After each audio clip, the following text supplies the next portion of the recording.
বানাতে তো গেছিলাম ছাতুর পরোটা, তবে মাঝখানে একটা টুইস্ট চলে এসেছে যেটা পরে শেয়ার করছি।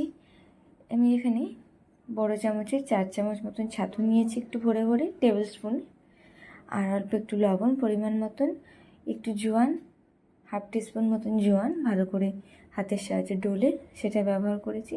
একটু চিনিও দিয়েছি সঙ্গে, আর 1 টেবিল স্পুন মতন দিয়েছি এখানে মিক্সড ভেজ আচারটা।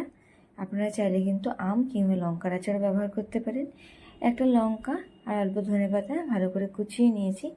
এরপর বলি, এখানে সেদ্ধ আলুটা দিয়েছি, এটা কিন্তু অপশনাল, চাইলে নাও দেওয়া যেতে পারে। তবে আগের দিন আমার সেদ্ধ আলুটা ফ্রিজে ছিল, তাই এটাকে আমি কদ্দুকস করে এর সাথে মেখে নিয়েছি। আর দিয়েছি 1 টেবিল স্পুন মতন কাঁচা সর্ষের তেল। এরপর খুব ভালো করে মেখে নিতে হবে এটাকে, এরকম হাতে যাতে দলা পাকে। 3 কাপ মতন আটা, লবণ আর জল দিয়ে মেখে নিয়েছি। এবার এর থেকে একটু লেচি কেটে নেব। আটাটা একটু নরম মাখতে হবে, এমনও নরম না যেটা হাতের সাথে হাতে ধরলে আর কি চিটে যাবে, সেরকম না, তবে মোটামুটি নরম মাখতে হবে। তারে গিয়ে পুর ভরার সময় যে কোনো পুর ভরায় পরোটা আর কি মাঝখান থেকে ফেটে যায় না। এরপর পুর ভরে একটু হাতের সাহায্যে চেপে চেপে তারপর আলগা হাতে বেলে নিতে হবে রুটির আকারে। আপনারা এবার অবশ্যই এভাবেই ট্রাই করবেন, খুব ভালো লাগে খেতে, আর একটা পরোটাও ফাটে না এভাবে করলে।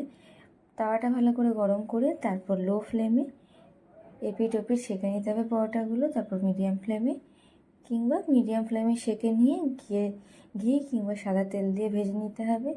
এরপর এক এক করে এভাবে সমস্ত পরোটাগুলো তৈরি করে নিয়েছিলাম।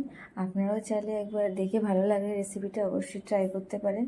শুধু মুখে তো ভালো লাগেই খেতে, তাছাড়া গরম গরম সস কিংবা যে কোনো তরকারির সাথেও খেতে ভালো লাগে। তবে আমি এটা ঘুগনির সাথে সার্ভ করেছিলাম, যে ঘুগনির রেসিপিটা আপনাদের সাথে আগে শেয়ার করেছিলাম। অবশ্যই একবার ট্রাই করে দেখবেন।